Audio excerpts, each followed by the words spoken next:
Blog Talk Radio. Hello, everybody, and thank you for tuning in to Late Night Leos. Tonight's episode is brought to you by our generous sponsors, Luxurious Leopard, Holly's Homebred Reptiles, Top-Notch Leopard Geckos, Fire and Ice Geckos, Designer Geckos, SC Geckos. Don't forget to check out the new cutting-edge Leopard Gecko book by Ray Roner of Designer Geckos called The Leopard Gecko Advisor. It's available now on Amazon, or if you want a signed copy, go to their website at designergeckos.com. So tonight I have got Axanthic Crested Geckos with Altitude Exotics and my co-host Sam. Sam, you want to say hello? Hello. So Sam, tonight we have Brian Butler from Altitude Exotics. Brian, you want to say hello to everybody? Hey everybody, how's it going? Thanks for having me on, guys. Thanks for coming on. I have been just wanting to hear about these Axanthic Crested Geckos because I know in the past we talk about the Gray Crested Gecko page on Facebook, so it was really cool to hear that they're here in the States and we can get somebody on that doesn't have to get up at 2 a.m. to talk about it. Yeah, absolutely. You want to get into, like, the history of Altitude Exotics and how you got started in just reptiles or, you know, how it all happened that you got into crested geckos? Well, I've been into reptiles for most of my life. Mostly just when I was a kid. I spent a lot of time outside running around trying to catch every lizard and snake and frog I could get my hands on. And then when I got a little bit older, I started to keep some as pets. I was never that serious about it. And came across crested geckos at a pet store one night, and I thought they were just the most interesting lizards I'd ever seen. And that was back in 2008. I started keeping a couple. I just had a small collection of pets in 2008, and about a year later decided to try my hand at breeding them and really enjoyed it. Seeing a lot of people that bred online, and I was fascinated. I had never known anything about reptile breeding, so I was fascinated that you could take these animals and, you know, breed them to be different colors and different patterns, and just the idea that you could picture an animal in your head and then make the physical representation of that was fascinating to me. So I, figured I had to give it a try and kind of snowballed from there. Awesome. So I guess that maybe you should talk about how you came across the Axanthics, because I know that's what a lot of people are going to be listening to the episode to find out how you got them and what the plans are for them. It's a pretty interesting, really lucky story on how I ended up with them. A lot of coincidences and a lot of lucky breaks my way, fortunately. I first saw them on the Rapashi forums. The girl in England that originally hatched them, when she hatched her first one, she posted a picture of it on the forums just asking if anybody had ever seen something like it. She didn't know what it was, and I knew immediately what it was. I knew exactly what it was as soon as I saw it, and I promptly sent her a message and very slyly asked her if she would ever consider selling them, and she told me no, very firmly. And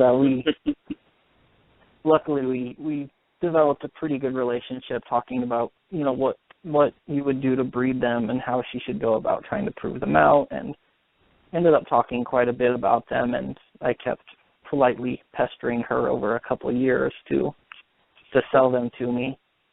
And eventually she got to the point that she realized, to reproduce them, obviously it's a recessive trait, so to reproduce them, you've got to breed them back to their own line. And she was a really small breeder. She had 2 breeding groups, less than 20 animals total, and she decided that she just didn't have the ability to properly produce them and have the ability to cross them out and mix them into other projects, and she just didn't feel that she was going to be able to do the project justice the way it should. And, we had developed a pretty good relationship talking about them. I got some lucky breaks. She was born and raised in England, and her fiance was actually born here in Denver, where I'm from. So it was kind of a she had a good feeling about me because I was from Denver. They had family in Denver, that kind of helped build our relationship. And a couple of years after she posted them, right about 2 years ago, she finally messaged me and said she would be willing to talk about moving the entire project here to the States. And it was a very long process coming up with the details of the sale and exactly how everything would work and what she got to keep and what I would get. And it took us about a year to really nail it down, and we finally did. We shipped them in 2 shipments over, shipped them through Germany from the ham show, and we did them in separate shipments just in case, international shipping is a little worrisome. So we did them in 2 shipments just in case, the worst happened. We didn't lose the whole project all in one go. And lucky enough, everything came fine. All the animals in both shipments showed up in perfect health, and they've all done great since I got them. I've actually gotten to meet Catherine, is the woman's name. Like I said, her fiance's from Denver, and he's still got family here. So I've actually been lucky enough to meet them a few times when they've come to Denver for vacations. We've gone out to dinner, and it was really neat to get to meet them in person and talk to her about, how she came about them, and really, really unique situation. It worked out quite well. That's really cool. So you actually have all of them, or did she get to keep some? I have all of the visuals and all of the offspring. She still has the 2 original parents that the line came from. Neither of them are visual, so we obviously assume that they're both hets, and they both have a lot of sentimental value to her and her fiance. So she wanted to keep them mostly for the sentimental value, and she also liked the idea of being able to produce more of them down the road. So I got everything from the line except for the 2 original parents, and then down the road, after I've produced more of them, I'll actually be sending her back a visual so that she has one that's been outcrossed to some American bloodlines that she can then breed back into her lines and then reproduce more visuals on her own as well. That's awesome. So what can you tell us about the Axanthic Crested geckos? Have you bred any of those? Have you been breeding them yet, or is this going to be a 2015 thing? We started in 2014. When I got them, she had already had them for a couple years, but she hadn't bred any of them yet. So I did receive 1 adult female and 2 adult males. So I got them in late 2013, and I was able to breed them at the start of the 2014 season. So I did get a good number of their offspring this year. I bred them to a number of different morphs. I've got 25 or so offspring from them so far. And, tried to mix them into a couple different morphs. I'm trying to combine them with some different things, but at the same time, I'm not mixing them into everything right away because I don't, I want to be able to do the projects justice and develop them right. And if I try and do everything at once, it's just not going to happen. Yeah, so you have 500 hets. Yeah, and you don't want to have too many hets with too many projects, and it would just be overwhelming. So I'm really trying to focus on specific things, and then once I achieve that, we'll move to a couple different other ones, and eventually we'll mix them in with just about everything. It'll just, we want to do it right and make sure they reach their full potential. So yeah, we did hatch out a number of hets this year. I did actually breed one of the visual boys to a 25% possible het, a half sibling of his, just as a long shot to prove it out definitively as recessive. I'm positive it's a recessive trait, but we get the naysayers that say it's not technically proven out, so you can't say it's recessive. Unfortunately, it was a 25% chance, and that girl ended up not being a het. But I'm confident late 2015 we'll have the offspring that I hatched early this year will be breeding size. So hopefully about this time next year, maybe early 2016, we'll have eggs hatched, so I'll have more visuals in them. And is there a price range for something like that? Because I know that's going to be a big question. That is a big question. That's probably the most common question I get, that and if I'm keeping a waiting list. And so far, I've held off on putting names down on a waiting list just because I don't want to jump the gun. I haven't hatched more visuals yet, so I feel like it's a little premature for that. And for price ranges, it's really hard to nail something like that down just because it's completely unprecedented with crested geckos.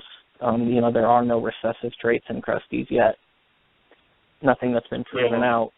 So there's really nowhere to start. There's no, comparable price range. So they're a bit hard to nail down on price. So I haven't been giving out numbers on that yet either. It's gonna depend a little bit on where the market is as well in 2 years when I finally start selling them. The market could be a completely different place than it is now. We all know how quick the reptile markets can change. So I don't want to give out numbers now that could be way too high or way too low in the future too. The thought I have been having mostly is looking at other comparable gecko species like leopard geckos or fat-tailed geckos when a completely new recessive trait in one of those species come out. The price points that they start at is kind of what I'm looking at for my starting point for where these guys might be. So, in 2 years, whatever a brand new recessive fat-tailed gecko or the newest leopard gecko morph, like the pastels that Tremper came out with this year, or when the black pearls came out a few years ago, when projects like that with leopard geckos, kind of what their price point looks at, I think that's going to be my starting point for these guys as well.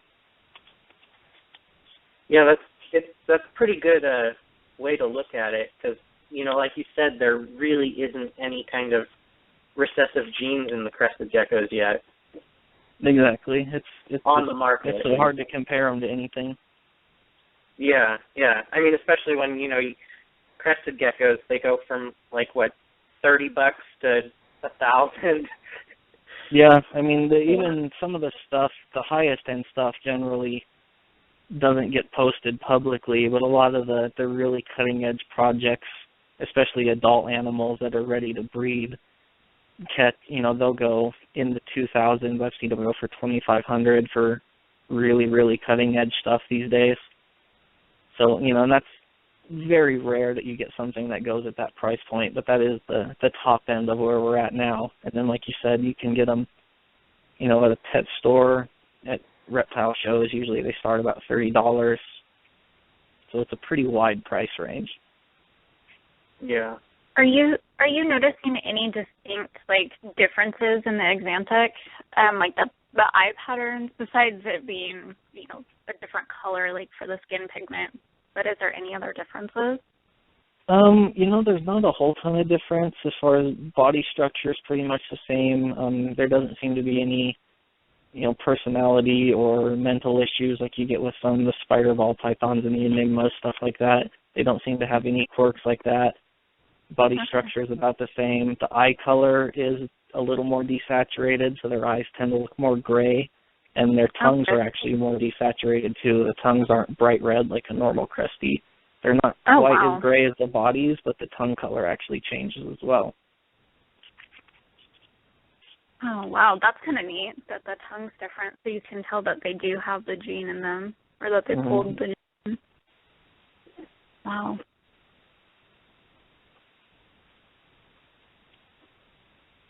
That's crazy. I want one. Everyone wants one.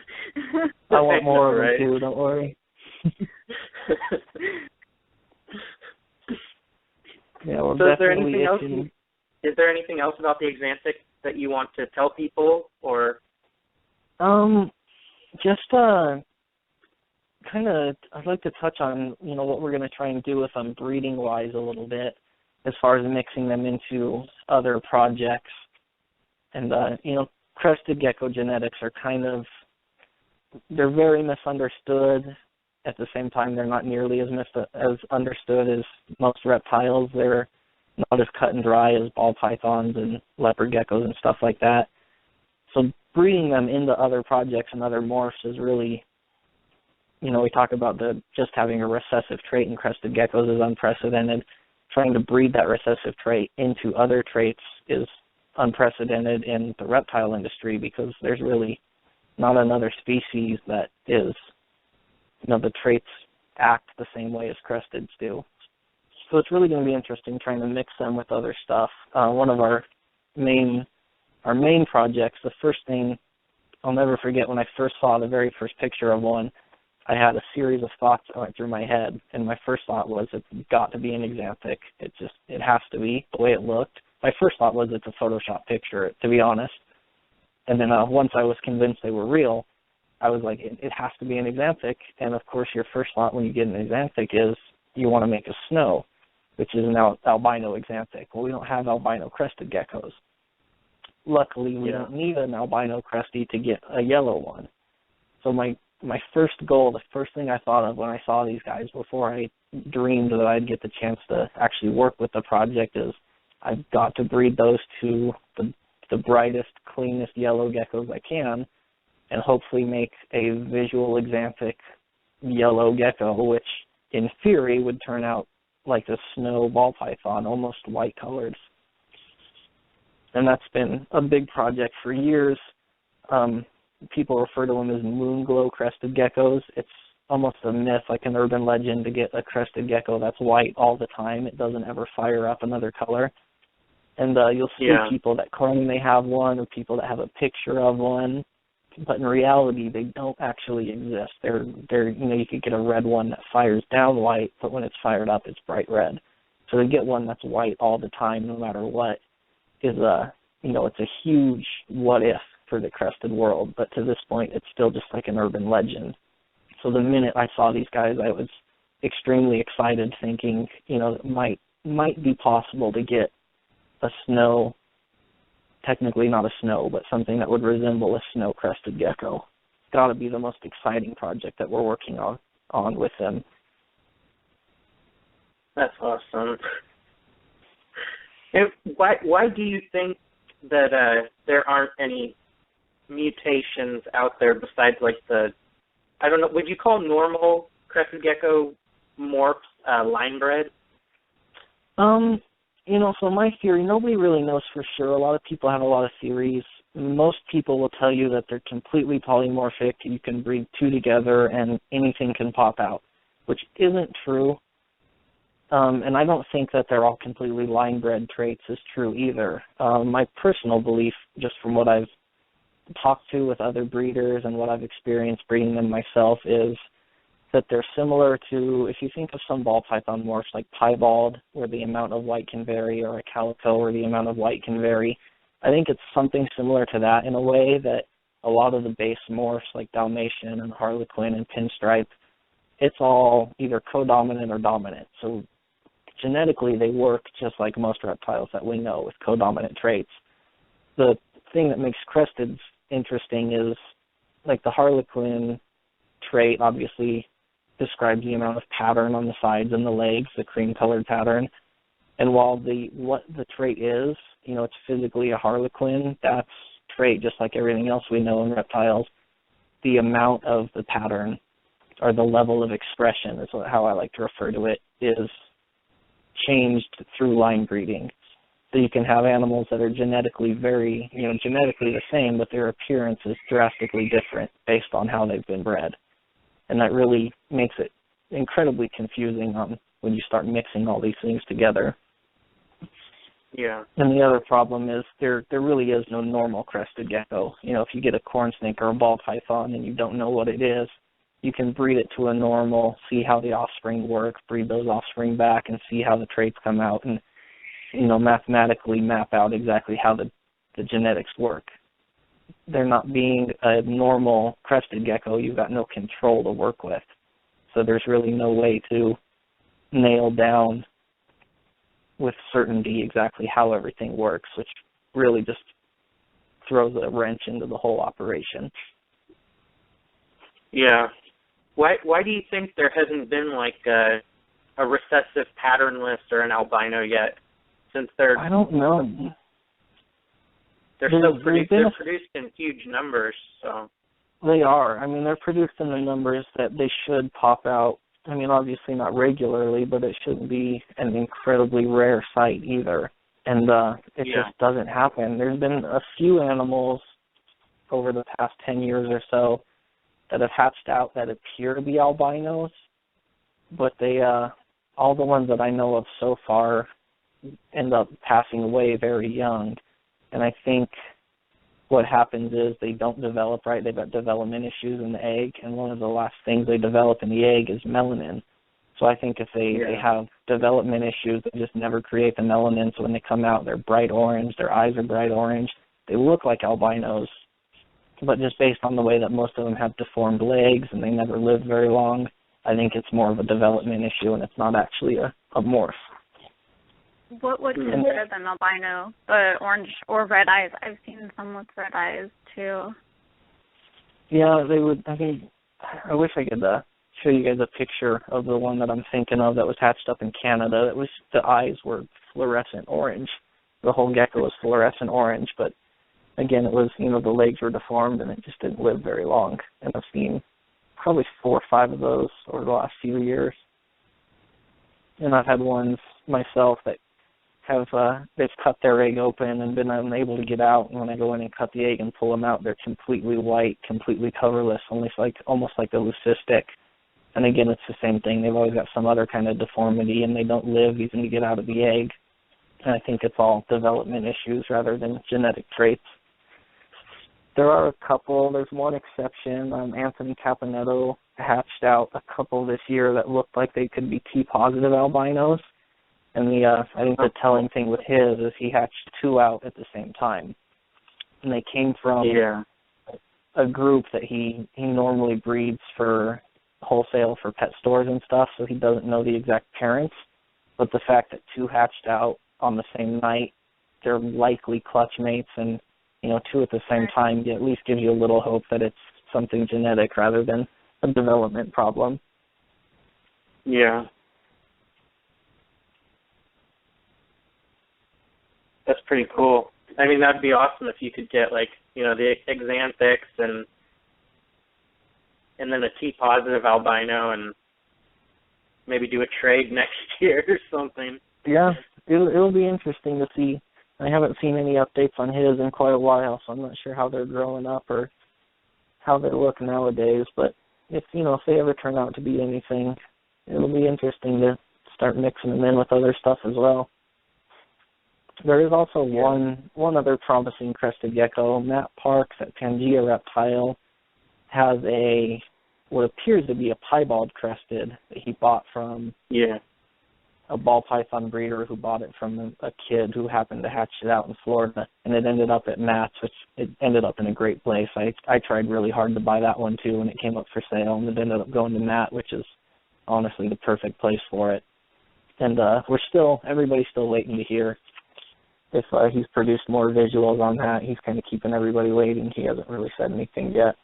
He's keeping it pretty lock and key, so we're kind of all sitting around waiting to hear something from him on that one. So there's a couple coming around that it looks like a few recessive traits are popping up here and there, but nothing's actually been confirmed yet.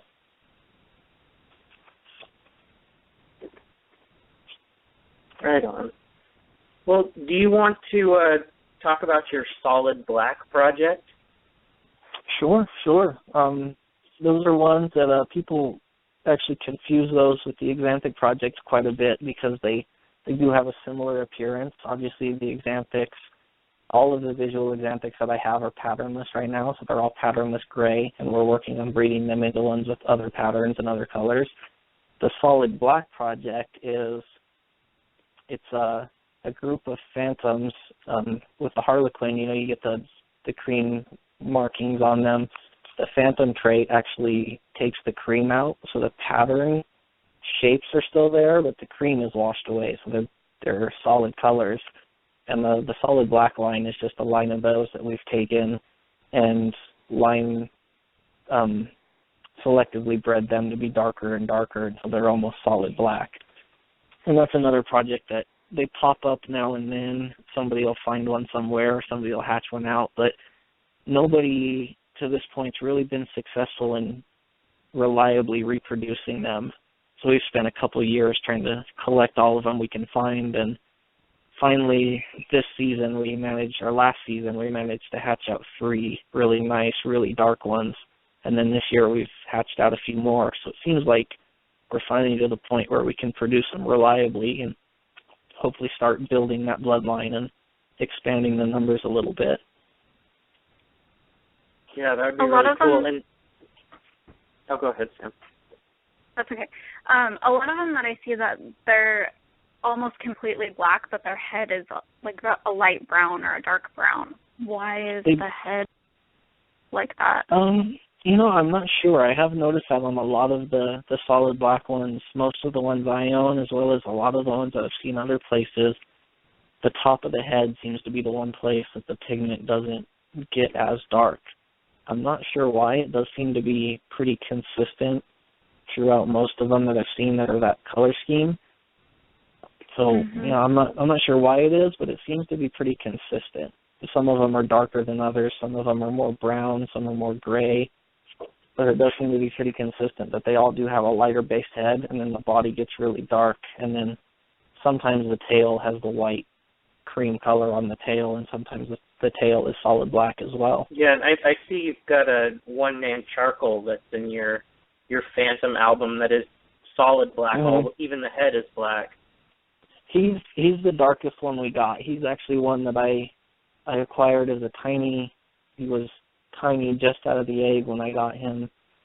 I got him in 2011, and he grew up to turn really dark like that. He's overall the darkest one that I have. His head is still a few shades lighter than the rest of his body. It's not as drastic as some of them, but he was the first one I got, and I decided to start the project after seeing how he grew up, and it took a few years to get some decent girls to breed him to. I actually got, a lot of building projects like this it's been dumb luck for me. I had a local friend here who had one breeding pair, and her one breeding pair happened to hatch out a solid black female, and she ended up moving to Nevada, and I took in a bunch of her geckos when she moved, and the one female grew up and it turned into a solid black gecko, and I kind of fell into a female to mate with charcoal like that. And it, worked out, again, really lucky in my favor, fortunately. And I've been able to track down a few others over the last couple of years, and like I said, finally starting to get some results out of that project as well. Do they not hatch out black, or are they just lighter when they hatch out? They're a lot lighter when they hatch out. They're brownish. Most of them are either dark brown or gray when they hatch out. And the hard part about the project is you can't tell how dark they're going to be as adults before they grow up. So you've got to grow them to juvenile size. Adult size is 50 or so grams. You've got to grow them up to 15 to 20 grams before you really get an idea on how dark they're going to be. So that kind of hinders the project because you've got to hold everything back to pick out the good ones rather than picking them out of the egg. So it takes a lot more space to do these guys as well. Gotcha. Well, if you ever need to make room and send them someplace, I'll keep you in mind. Just saying. let you grow them up and pick out the good ones. Yeah.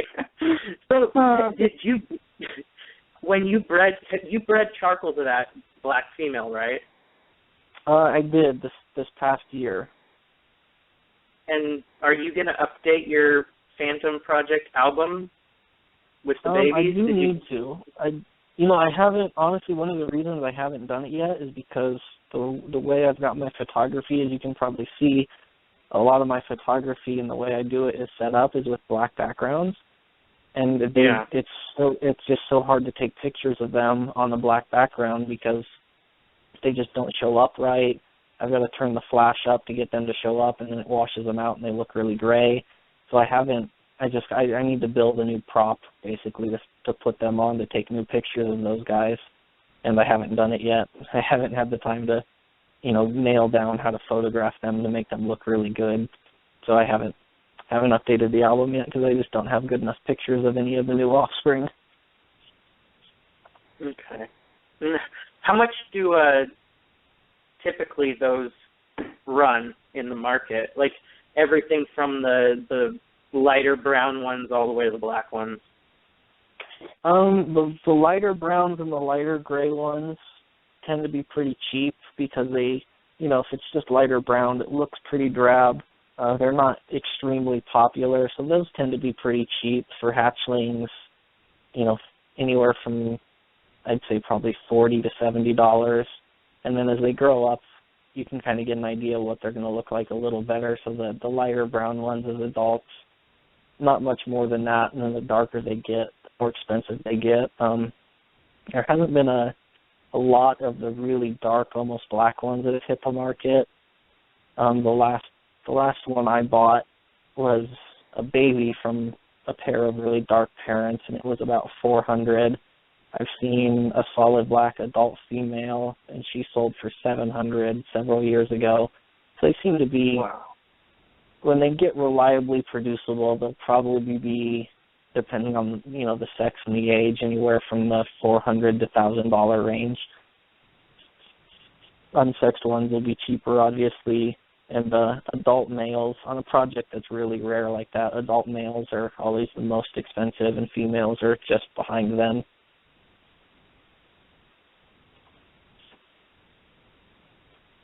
Now I want some of those too. That's crazy.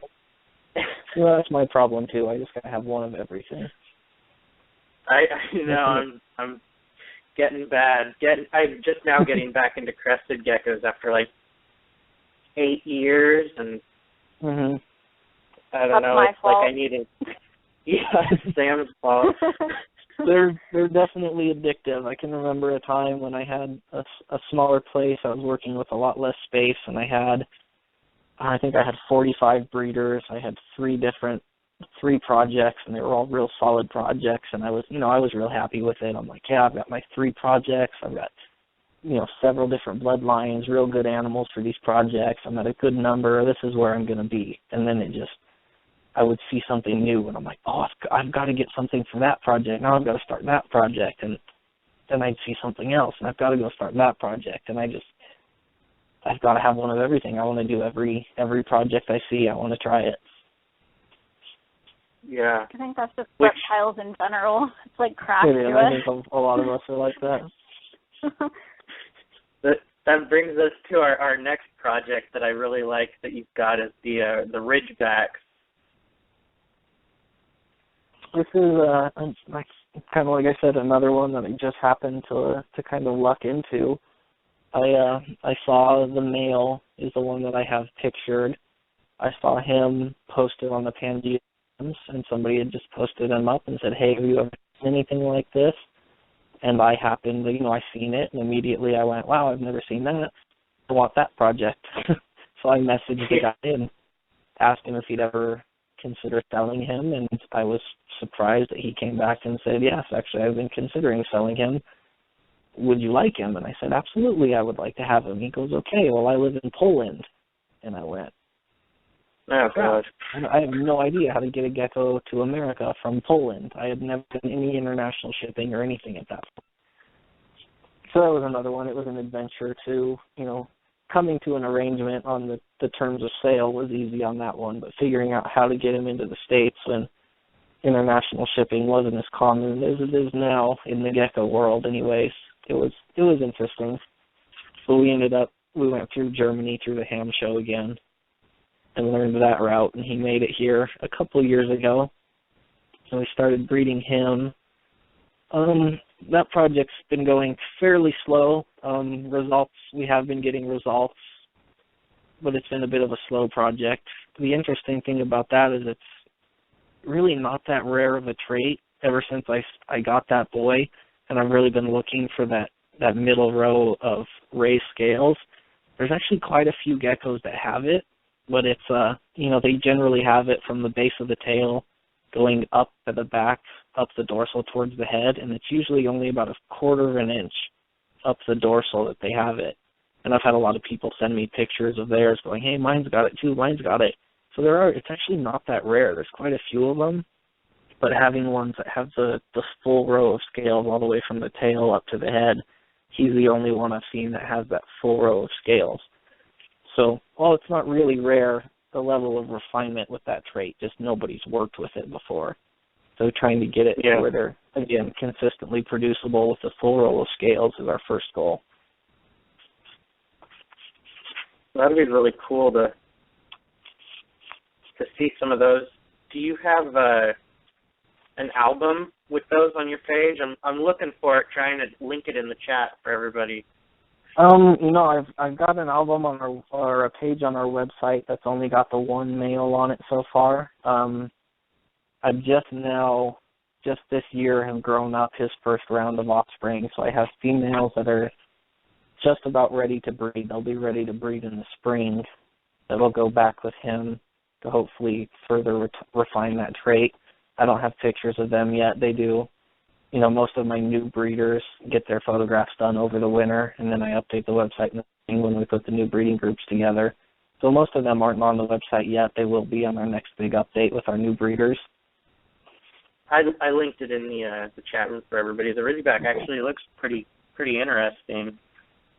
It should be. It's got a lot of potential. I think that's going to be a project that's going to take a long time to really get really eye-catching results from. But I think when we get there, it's going to be one of the more impressive ones. If you look at, I don't know if you've seen like our tri-stripe project or the pinstripes that have the two white rows of pinstripe and then the rest of the dorsal is completely empty with black. Eventually I want to get them so that raised, that Ridgeback line of scales also is highlighted in white. So then we'll have a gecko with 3 white lines down the back instead of 2. So making a pinstripe version is our first goal. Yeah, definitely.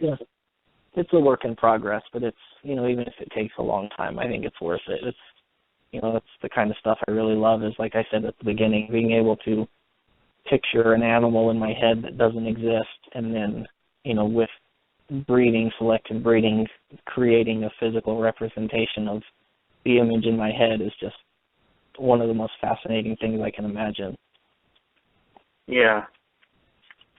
You've got some red pinstripes I'm seeing on your page here. Is that that's a pretty unique looking crested gecko? I mean, you don't really see them like that ever. That's the reds have always been my personal favorite. It's a project that it's just the bright color really gets me. It's just so eye-catching. The reds have always been my favorite, and it's one of our biggest projects, and it's become probably what we're known best for is our reds.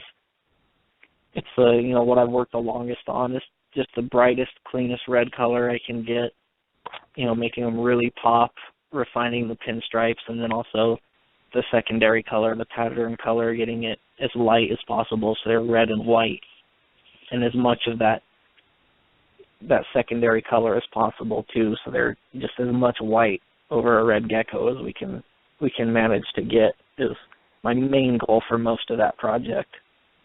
And it's it's been one I've been really lucky on. I've gotten some great productions out of it. It's probably been my most successful project. And like I said, it's kind of become what we're known for most just because it's what I've had the most success with. Yeah, the one breeder that I'm looking at named Sunburn is pretty cool.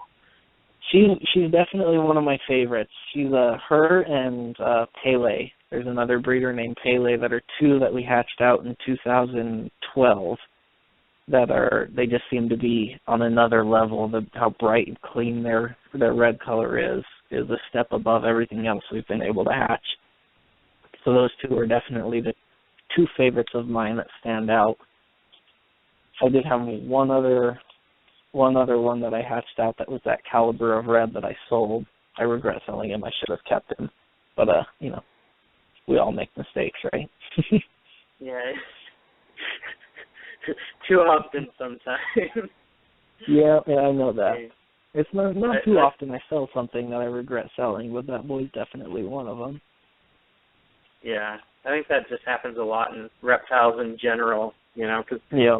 A lot of things just change so much that it's hard to sell babies because you want to keep them for 8 months so you know that it's for sure not going to kick you in the butt. It is. I've had a problem with that I've expanded my grow out section so big that it's ridiculously sized now. I used to keep, ones that oh, I knew right off the bat I'm going to use this for a new project, so I'm going to grow it out. And I get so attached to them that I'm like, I have to see what this turns into when it grows up. I have to see how it develops. I've got to see, what happens with this, to the point that I've gone from, at one point I had 50 grow out tubs, and now I've got 550 grow out tubs, because I've got to see what they turn into. And it's really a good thing on both sides, because it means if I grow a bunch of stuff up that I don't fit the project, I've got more adults to sell, and adults sell fairly well too. So, I put a lot of time and resources into raising up a lot of animals that I'm not going to keep and breed, but it means that I get to grow up more that I am going to keep and breed, and grow up ones that, you wouldn't think right off the bat they were going to be as nice as they are, but having so much space allows me to grow a lot of stuff up and really pick out some really unique stuff that otherwise would go overlooked. Yeah, you're really lucky to have that ability.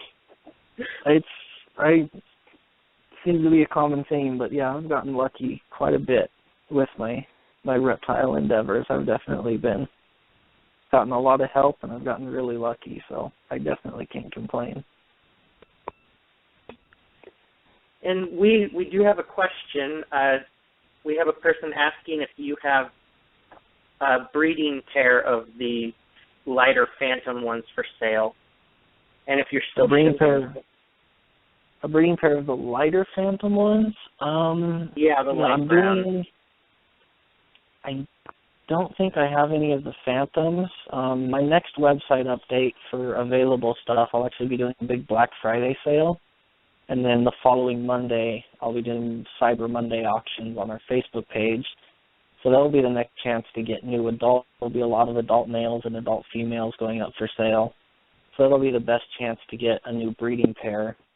Will be on our Black Friday date, but I don't think at this time we're going to have any of the really light-based phantoms available. Okay. And then as far as shipping, we kind of play it by ear. I know a lot of people shut down this time of year and say, okay, nothing until the spring. I like to keep it more open. There usually is a handful of days throughout the winter that we're able to get boxes out. So, I do regular email updates to anybody that's waiting for animals to ship, so they know. They'll get an email every Friday that says, yes, I am shipping next week, or no, I'm not. That way you've always got updates coming from me, so you know you're able to get your animals or not. Yeah. So I guess we should jump into a confetti line Super Dalmatian and maybe explain a little bit on what the confetti line is. Okay, the confetti line is a male that I acquired in 2010, and it was a male Super Dalmatian that just had a larger number of red spots than I had ever seen on any of the Dalmatians that I had before that. And I named him Confetti just because he had so many red spots and he looked very festive. I thought it was a fitting name. And I ended up starting the whole project around him. The whole idea is to breed for most Dalmatians have black spots. And with this line, we're trying to get as many red spots as we can. And the Confetti line is just kind of my project name for it. Really, it's a Super Dalmatian project with, that focuses on red spots. We've gotten a good amount of success over the last 4 years or so reproducing the red spots. And almost everything in that project is red-based geckos, so patternless red geckos with black and red spots on them, which is also my biggest pet peeve with the project, because when the red geckos fire up, they're these gorgeous red-colored, beautiful geckos, and then all their red spots disappear because the whole gecko turns red. So the last couple years and the next couple years, our big goal with that project is to transfer the red spots onto different colored animals. And we're mainly focusing on light yellow, really light cream and light yellow colored geckos, because I think the red spots on a really light yellow or almost white background would show up incredibly well and just make them a lot more visually appealing. So that's kind of the future of what we're trying to do with that project, is bring the red spots into the yellow geckos. the last couple years, I've really increased those breeding groups and started doing a lot more outcrossing to bring in new bloodlines, and bloodlines especially from different colors, a lot of the C2 cream-colored animals into that project. So hopefully we got some results last year from them. I did get yellow animals from the confetti line geckos. They don't have a ton of red spots. They have a few, but I was able to produce geckos from that line that weren't with the red base color. So that's the first step. And now I can take those confetti line animals that are the yellow base color rather than the red, bring them back into the confetti line again, and hopefully start to increase those red spots once more. That would be awesome. I know I'm looking at a trip on your breeder page. Mhm. And that's, how do you get the red spots? Is that like I mean, when did it originally pop up? Do you know? I'm not sure originally when it popped up. I know they've been around for as long as I've been breeding crested geckos. They've been around. There was actually one bloodline that was there was one male that his name was Rush, and a breeder named Xander owned him, and got some really incredible results. He was an orange-based, light orange with red spots. Showed up a lot better than they do on my lines, and he had incredible luck reproducing them. He got some great offspring, and then unfortunately and very tragically, Xander passed away, and a lot of his animals, his whole collection fell into the care of his family, and obviously they were going through just a terribly traumatic time. A lot of his animals were lost. Many of them ended up being moved into other collections, into other breeders, but sadly, most of his, he called it the Mardi Gras line, was his original name for his bloodline, and most of his breeders were lost after he passed away, which was a really, the whole thing was just a terribly tragic event. He was a great guy, great breeder, and it was a great bloodline, and, all of it was unfortunately lost. So that was a huge hit to the project. And then it was right after all that happened that I got my original confetti male, and I kind of started the project as well. And there are a few people that have the original Mardi Gras line, red spot Dalmatians. There are some of them still out there, and there's other breeders that are working with them. My good friend at Crestopia Reptiles is working with a few of them. Scaredy Cat Geckos is working with some of them as well. So the project's still there. It's just, it took such a big hit when everything happened that it's taken a long time to really rebuild it. Yeah, I can imagine. It's hard for families when somebody who's into reptiles and, a lot of people, they're not sure where to send the animals, and Yeah, I know my family would be put them all in a box and just send them away. It is. I used to, when me and my brother lived together, he used to joke all the time. He'd tell me, if you ever die, you've got so many geckos down there. He's like, dude, if you better not die, because I know how much your animals are worth, but I can't take care of them. So if something ever happens, I'm just going to log into your Facebook and say, I'll put up pictures of everything, and the first person to comment with a price gets it. And I've just got, I can't take care of them. I'm just going to have to sell them all. And I'm like, no, don't do that. They'll be gone. It won't matter. I'm like, no, but still. It's definitely a rough situation when something like that happens. Yeah. That's what wills are for. Will them just one. Yeah, I don't even. Is it? No, I have my animals so that my family would know who gets what. Is that like a normal thing? Have you thought about doing something like that? I think it's fairly normal. I know a few other people that have done that. I've had people that tell me, they have something that they know I could really use in a project, and they've told me if something ever happens, this guy goes to you, or you get this one. And I've got other ones, especially ones that I buy from somebody that I know are really special to them. Like the Axanthic project, for example. The girl in London is just so in love with them. She absolutely loves her animals. Catherine's such a passionate person. She loves her animals. She tells me all the time how much she misses them. I send her pictures all the time. And, if something were ever to happen to me, I know she would want the chance to, get her animals back. She wouldn't want to see them go to just the highest bidder. And I wouldn't want them to go like that either. I would want them to go back to, the person that hatched them and the person that has that passion for them, so she can decide the best place to go for them from there. And I think a lot of people do that. Sometimes we talk about breeding and different morphs and colors and what can you make and what are they worth. And, it's easy to overlook the fact that, we do this because we're so passionate about it and we love these animals. And, that carries on. If something was to happen to one of us, I think most people have some sort of plan or at least an idea of where the best place and they would want the best for their animals and where they should go and where they're going to be taken care of and utilized to their full extent. So I think that's definitely fairly normal.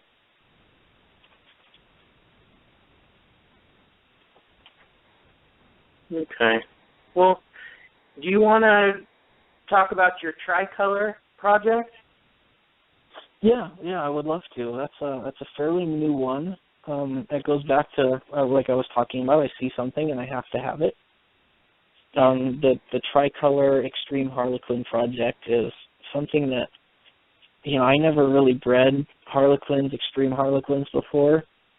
I had so many other projects I worked on. I neglected that one. I always said I wanted to build that project, and I neglected it for years, for 5 years. I just never got into it. And then finally, the last 2 years, I really decided, okay, I'm going to do this. I need to build this project. So that's one. It's really new. I just this year bred my first pretty nice group of extreme harlequins. I got only a small handful of really top-notch offspring, and mostly it's been a labor of collecting and purchasing and trading and bribing to get the best animals I can. So that's a project. That's another one that, people should definitely keep an eye on our breeders page, because I've got probably 24 new breeders for that project that are extremely high-end animals. I've been lucky enough to get some extremely nice animals for that project that I just can't wait to put on the website and update that project and show off, and most importantly, get them breeding next year and see what we can do with them. There's a lot of breeders out there that have this project going, and they're so gorgeous, such beautiful animals. Scaredy Cat Geckos has an incredibly nice group of extreme harlequins and tricolors that she does amazing things with, and there's a lot of breeders that work with them, and they're so nice. I'm kind of kicking myself for putting it off for so long, but we're finally getting to the point where I've got some real solid breeding groups for next year. So that's probably my most anticipated, other than proving out the Axanthics. That's got to be what I'm anticipating most for next year, is finally getting these animals I've been raising up for a few years to breed and seeing what they can do. Yeah, those are really colorful crested geckos, like triple threat on your website. That's a pretty cool looking. Mhm. He's another story of just lucky circumstance. A good friend of mine bought him as a tiny little thing at a show for, pretty cheap. I think he was $40 or something, and showed him to me. And at the time, I thought he was actually going to be red based rather than the dark gray base like he is. And I wanted him for my red project, so I was able to.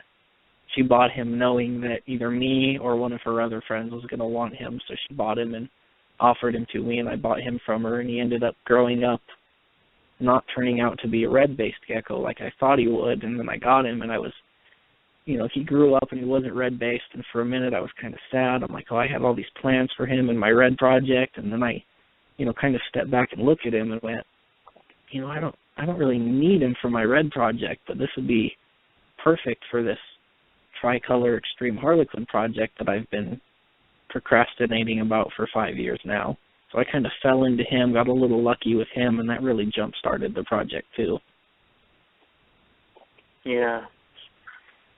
It's kind of hard to, just looking at your page, to pick the best one.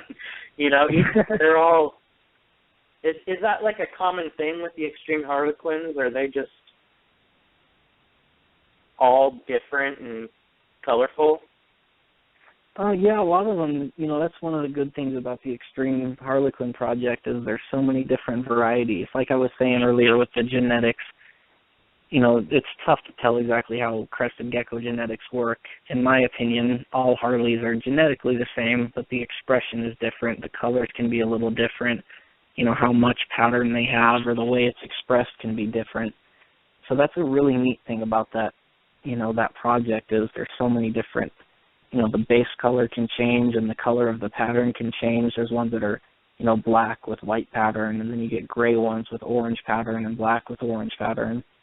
And then you get the tricolors that are, the base color is one color, and then you get yellow pattern, and then you get yellow or white pattern on top of the yellow.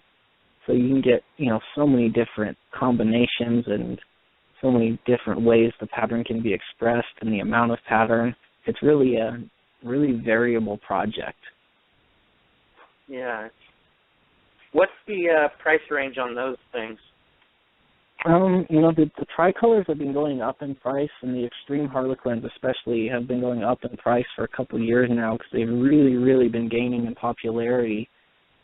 They started, when tricolors first started getting big, they were, running in the $300 to $400 range, and some of the best examples of Extreme Harlequins and tricolors, some of the top-notch examples have been going, upwards of $2,000 now. Wow. So they really, that's one of the projects that people are really high on right now. They're selling really well. Their prices have gone up. And, it's one of the more popular morphs that people are looking into right now. So those have definitely, value-wise, have been on the rise for quite some time. That's pretty cool. I'll have to add that to my list of things to bug you about tomorrow morning. List of things I'll be sending you when I run out of room. Yeah. So, do you want to talk about the general husbandry and breeding of crested geckos? I'm sure you get that question all the time with people, but maybe you could just run through it really quick for our listeners.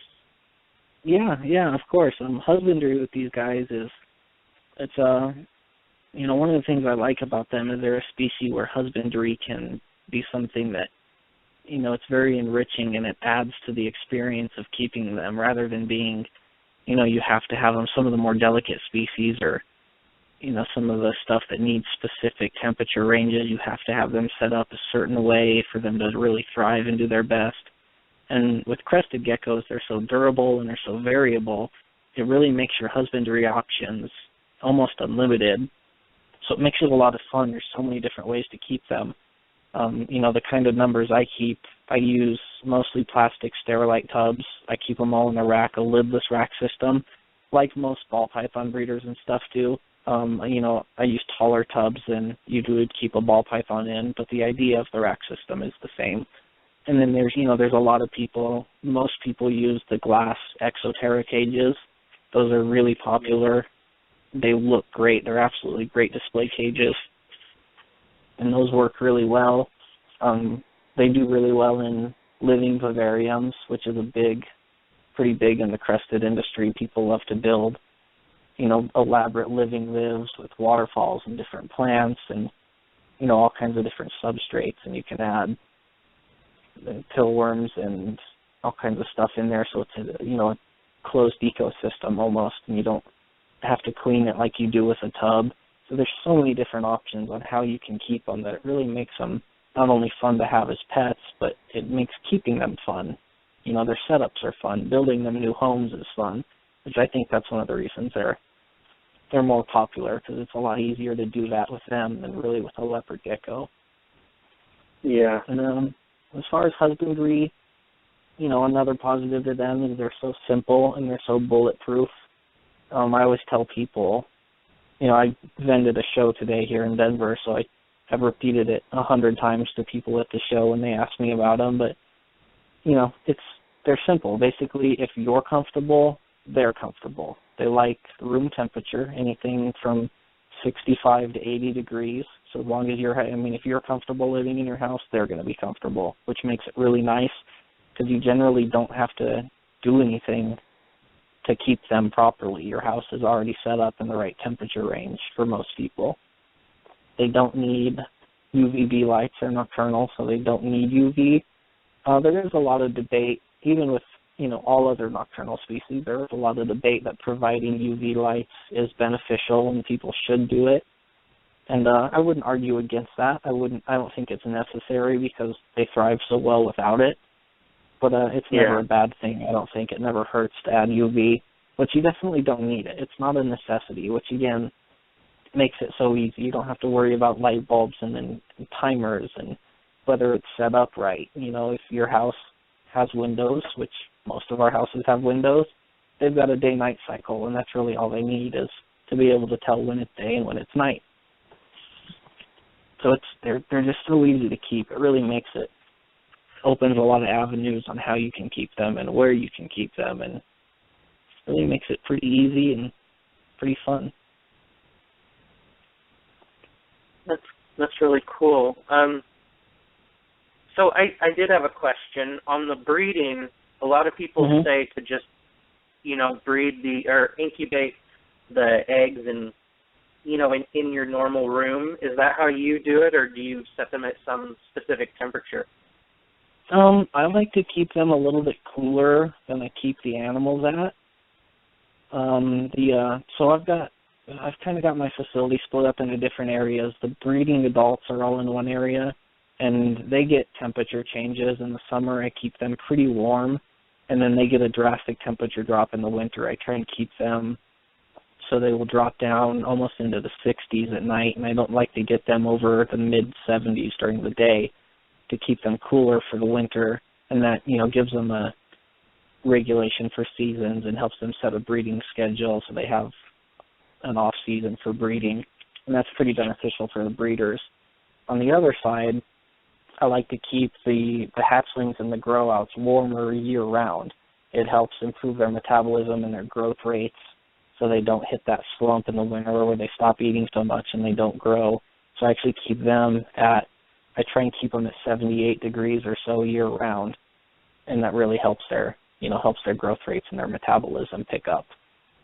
So I don't normally keep my eggs because my one room the temperature changes throughout the year, and I don't like to do that with the eggs, and the other rooms are too hot.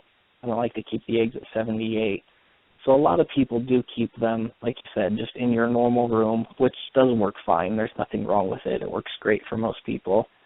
I prefer to keep them a little cooler. I keep most of my eggs in. I just use a normal refrigerator that I've got on a cooling thermostat so it kicks on whenever it needs to get a little cooler.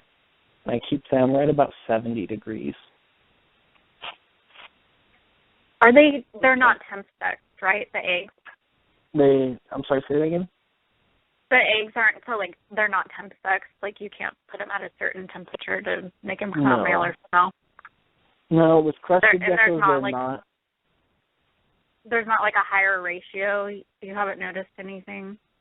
No, there's been a lot of speculation that keeping them cooler, you'll get a higher ratio of females. And like we were talking earlier, I'm lucky enough to have a lot of grow-out space. So I've grown up a ton of crested geckos, and I haven't noticed any difference. I've incubated them at room temperature, so they're a little warmer. I've kept them in the high 60s and the low 70s. I've tried a bunch of different things, and from what I've seen, it's pretty much 50-50 wherever you keep them.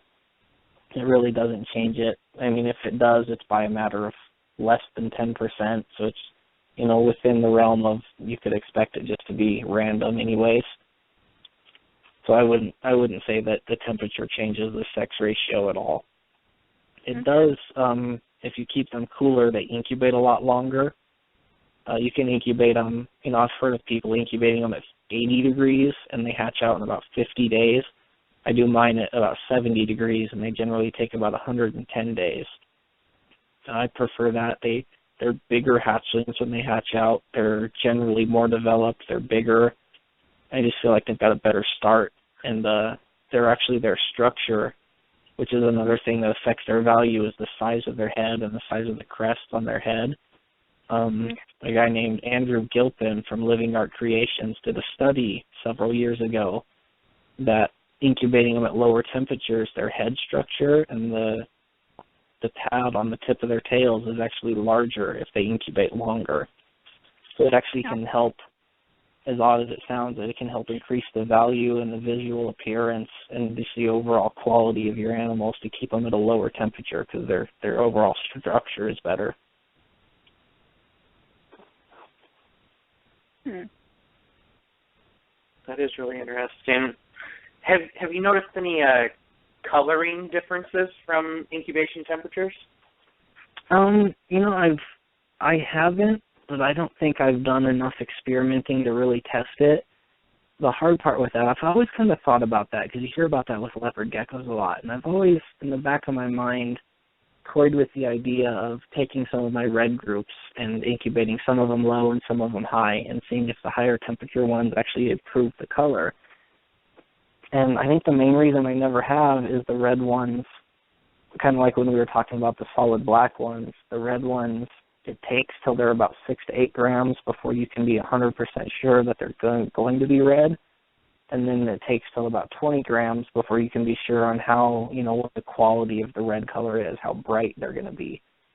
So it really makes experiments like that hard because not only do you have to, incubate a bunch of eggs at different temperatures, then you have to grow all of those animals up to a certain age and compare how they turned out because you don't know how they're going to turn out until they're almost adults. Yeah. So if I had to make a guess, I would think higher incubation temperatures would increase the red color, especially make it brighter and more dominant. But again, at the cost it comes out with the lower structure and the smaller hatchlings. We've had good enough success with the reds as it is.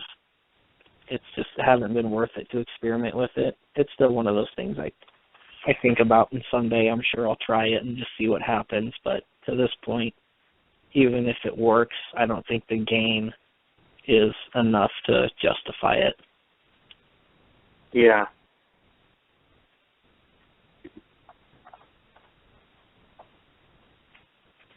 So are there any other species that you work with over there, or is it just crested geckos? I've got a couple others that I kind of play around with.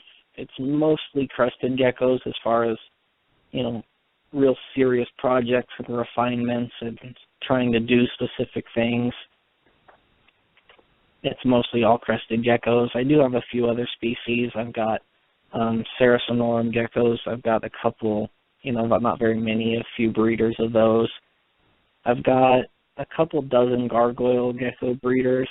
I don't do a whole ton with them as far as refinement and trying to progress different projects. They're more just, they're fun and I like them, and I think I've got 25 females or so that breed and, hatch out 70 of those or so a year, and, they sell well at the shows. They're fun to sell at the shows and bring some variety to the table, and once in a while get some nice red stripe ones. I've got a couple nice red stripe gargoyle groups that are fun to work with, but it's not near as serious as the crested geckos. They're more just for fun, play around kind of projects.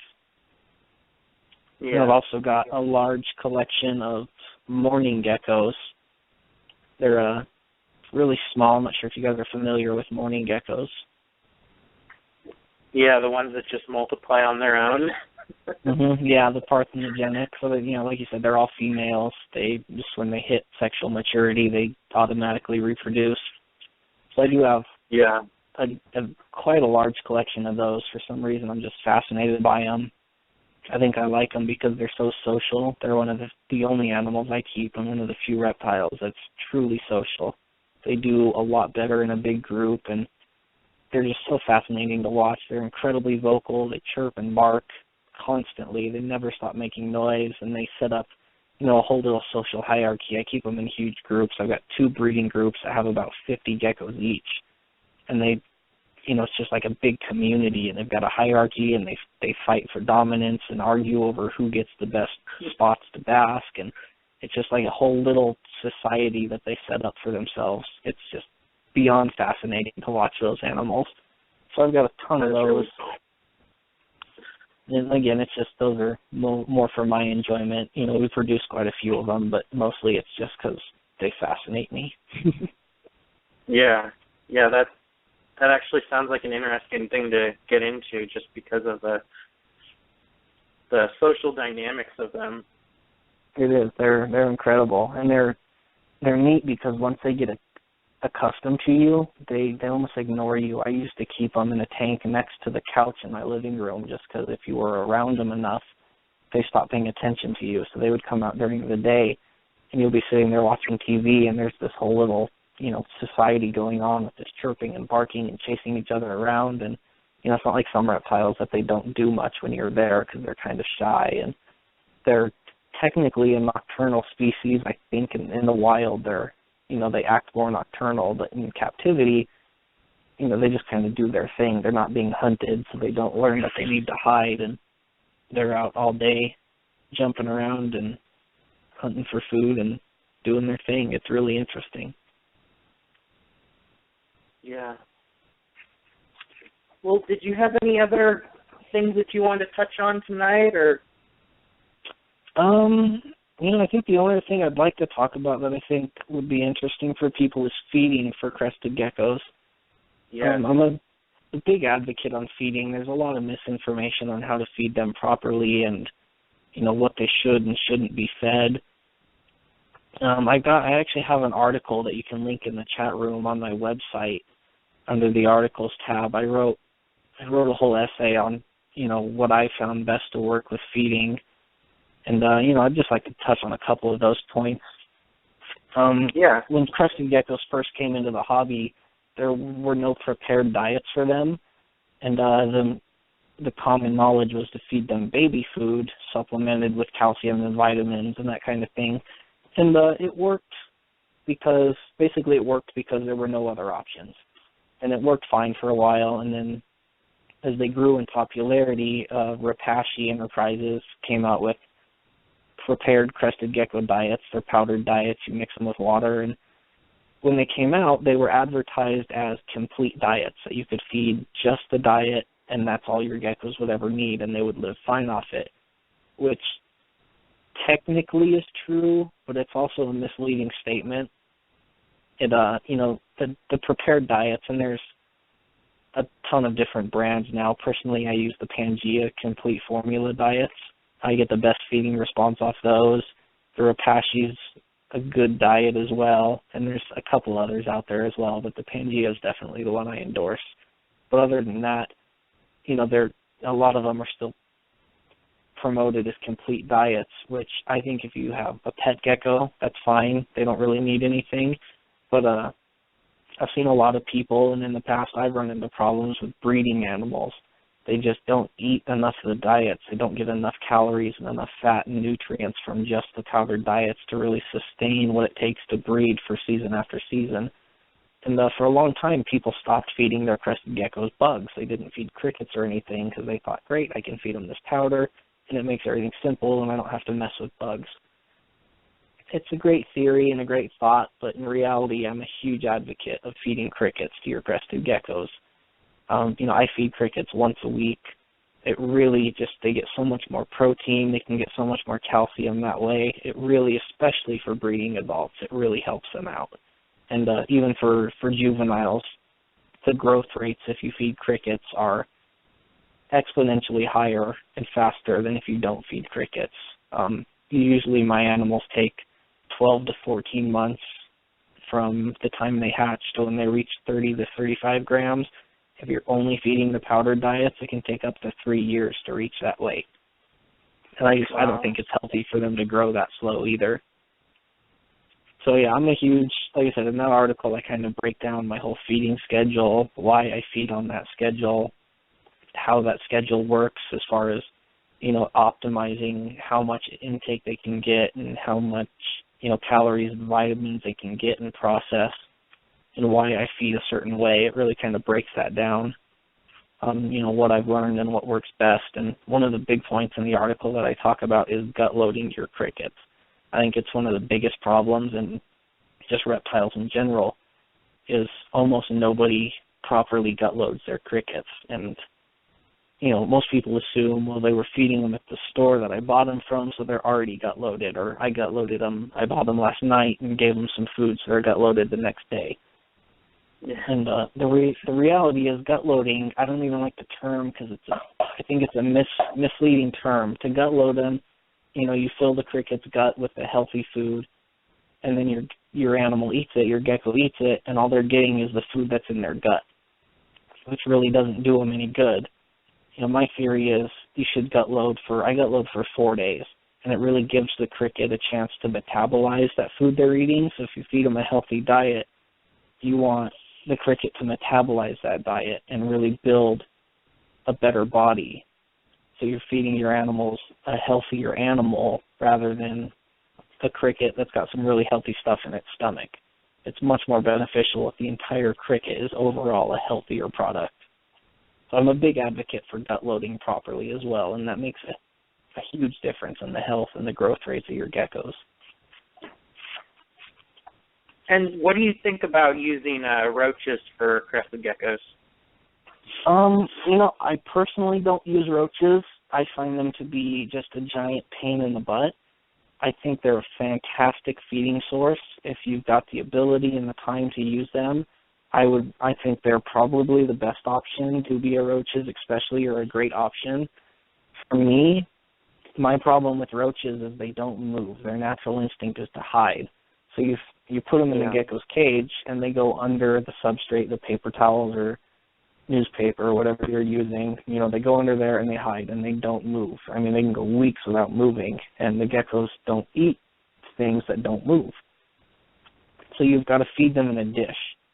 And for me, that means I've got to not only own, several thousand more dishes, I've got to take another day in my feeding schedule to physically put dishes in each cage and fill them with roaches, which it doesn't sound like a big thing, but with crickets, I can grab a handful of 4 crickets, throw them in a cage, and move to the next one. It's a little thing, but with a larger collection, when you're feeding so many cages, it makes a huge difference. But definitely with smaller collections, and if people especially have the option to breed their own roaches and have their own self-sustaining colony, I think that's the optimal way to do it if you've got the ability. I forgot to ask, can you explain a little bit more what portholes are on the geckos? Oh, the portholes, the traits on the side? Yeah. So if you get into portholes, it's easier if we backtrack one step, or backtrack's not the right word, but if we start with quad stripes, we'll start with pinstripe. So the pinstripe is they've got the spikes on the sides of their heads. So pinstripe is when the spikes on their heads go all the way down their dorsal, and it makes 2 lines of raised scales. Then the next step in that is a quad stripe, and they actually have a line of the same raised pinstripe scales that come out of their sides, out of their flanks, so they can have 2 straight lines down their sides of those raised scales. Now what the portholes are generally is when they have the quad stripe scales, the raised scales on their sides, if they're broken up so it's not a complete line and they've got one here and then a blank space and another one and a blank space, the pinstriping and the quad stripe scales tend to be highlighted in white. So when you get the portholes, it's because you have little pieces of that quad stripe. So it's not a complete stripe, it's just spots, and then they get highlighted in that white. So it looks like white spots all the way down their side. And that's generally what people mean when they refer to portholes. Oh, okay. That makes more sense. Hopefully that made sense anyway. It's kind of hard to explain, but that's the best way I found. Did. Okay. I forgot to ask you earlier about that. Yeah, no problem.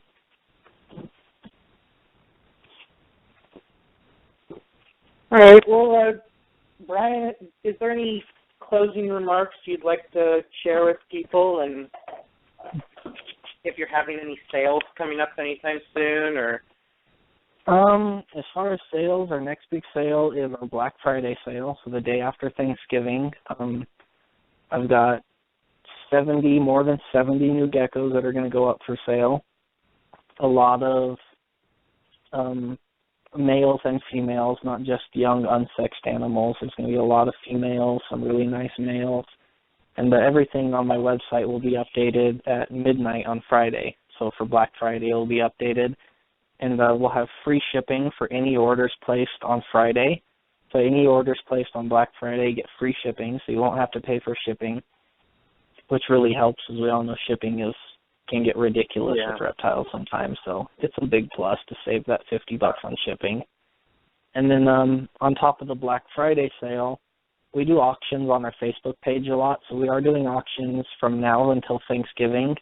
So anytime you go to our Facebook page between now and Thanksgiving, we'll always have live auctions running. And then the Monday after Thanksgiving, for Cyber Monday, I've picked out a group of higher quality than average animals that we normally auction. Usually I auction nice animals, but I actually try and auction stuff that's not going to be super expensive because I want it to be a good deal for somebody. You know, some people auction their best stuff and they expect to get a really big price. I try and auction stuff that's really nice, it's desirable, they're solid animals, but at the same time I want people to get a value. I don't do my auctions to try and get as much money as possible. I do them so, you know, people can go on and bid for something and get a really good value on a solid animal. So for Cyber Monday, I've picked out animals that are a higher quality than what we normal auction. It's the quality of stuff that we normally retail rather than auction. So it's a really good chance to get a higher quality animal, and you're still going to get a better price at the auctions because they always go for a much better price than the retail. So it's a great chance to get some really, really good deals on some of our best stuff. Wow, that's awesome. We do have another question in the chat. Okay. Jeff is wondering, how do you go about shipping crested geckos? Like, is there a specific way that you would do it? You know, we ship, mostly we ship them in deli cups. I like to use the smallest deli cup that the animal will fit in without being squished. So when I pack them for shipping, I make sure that the top of their head isn't rubbing against the lid of the cup. Otherwise, when they walk around in their cup for the day that they're being shipped, they actually rub the scales off the top of their head. But I also don't want the cup to be too big because I don't like there to be a lot of room. Shipping's really rough, and if there's extra space in the cup, it just means the gecko's going to get bounced around a lot. So I try and get a cup size that fits the animal so there's just a small gap between the top of their head and the top of the cup. And then we pack them up in styrofoam boxes with styrofoam inserts, the same way most reptiles are shipped, the styrofoam insert boxes. And we ship them with Ship Your Reptiles. I do all my shipments through shipyourreptiles.com. And we ship them, you know, they all go FedEx overnight. We do use heat packs and cool packs. I use a lot of cool packs in the summer with crested geckos. They're very cold tolerant. They can handle cold temperatures pretty well. Heat is very dangerous for them. So I try to avoid using heat packs whenever possible. If it's kind of borderline and I'm not sure, I'd always rather ship without the heat pack and have them get too cold because being cold doesn't hurt them. You've got to get them really, really cold before you cause any damage. So being too cold is okay. But if you use a heat pack and it ends up being warmer than it was forecasted and they get overheated, it can have, you know, very bad consequences very quickly. Okay. Yeah,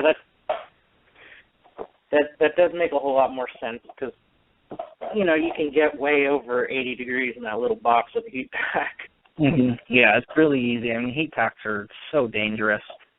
You know, I always tell people if you're not 100% sure and you're not really confident with your shipping abilities and what you're doing, I would just not use heat packs. And if it's too cold that you can't ship without a heat pack, just don't ship because they can be so dangerous if you're not positive on how you're using them and how you're setting the box up.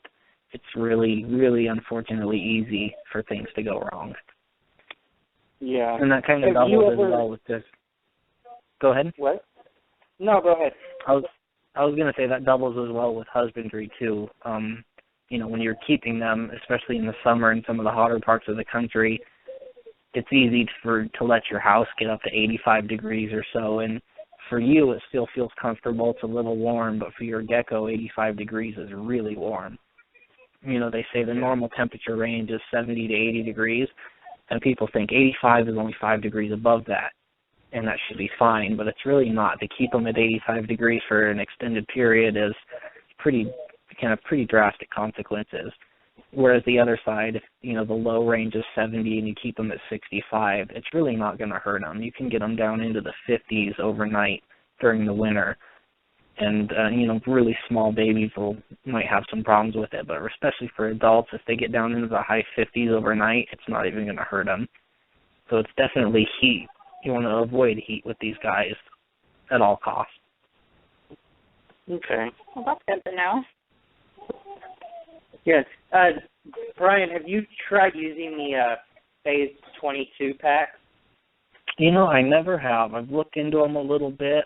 I've never really had any problems with the normal heat packs and doing it the way I do. I've heard really, really good things about the Phase 22, so I would definitely, especially for somebody that doesn't have a lot of experience and they're thinking the temperatures may be a little more extreme than they're comfortable with, that's a great option to give you a better peace of mind with your shipping if you're not completely positive that you're not going to have any issues. Those are a great option to kind of give you that peace of mind. Personally, I've never used them, like I said, because I've just never had any problems. But I've heard great things about them. Okay. All right. Well, thank you so much, Brian, for coming on tonight. And yeah, I appreciate you guys having me. Yeah, thank you for coming on. All that information. Yeah, it's kind of one of those ones you got to go back and listen to a few times and then share it on Facebook so your friends can listen. So I get higher numbers. Like I said, I love talking geckos. I love talking husbandry and projects and breeding, so I could go on for hours about this stuff. So I absolutely love it, and I appreciate you guys having me on. Yeah. Thank you so much for coming on, and hopefully we'll get you on again once the Axanthics start producing more. Absolutely. Yeah, absolutely. Once we start hatching some visuals and hopefully get some results mixing them with the other colors, especially with the yellow ones like I was talking about, if we can hatch, really light-based, almost white ones. I'd love to come on and share some of those pictures in the chat rooms and have another conversation about them and kind of finish off the story. Yeah, definitely. I mean, it would be great to find out for sure if they're a recessive trait. Absolutely. Like I said, I'm positive they are, just basically process of elimination. There's really nothing else they can be. We know for sure they're not co-dom, they're not dominant, they're not incomplete dominant, and because the same two parents have produced 5 visuals now, it's almost certain that they're not some sort of fluke or development issue just because they're so consistent out of that one pairing. So just by process of elimination, I'm positive they're recessive, but it will be, as positive as I am, it's still going to be a big sigh of relief when we actually prove it out and we know for sure and I've, got the results in my hands. Yeah. All right. Well, thank you for coming on, and we will get you back on later in 2015. Fantastic, man. Yeah, let's keep in touch, and I'm looking forward to the next time. Yeah. All right. It was great talking to you, Brian. Thanks, guys. Have a good night. Bye. You too. Bye. Bye-bye.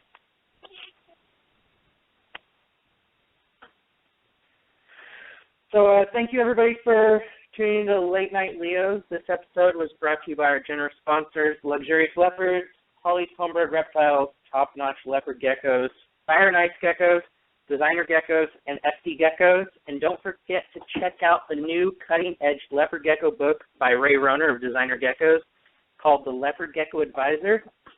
It's available now on Amazon, or if you'd like a signed copy, go to their website at designergeckos.com.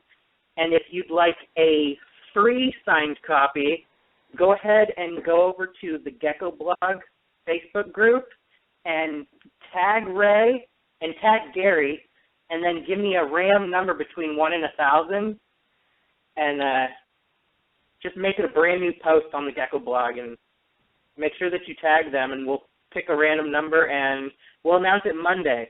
So if you listen to this later in the weekend or even Monday, we'll pick it out Monday evening, and somebody lucky will win a free book. I mean, it's a $30 book signed by Ray, so it'll be great. Yay! Free book! Yay!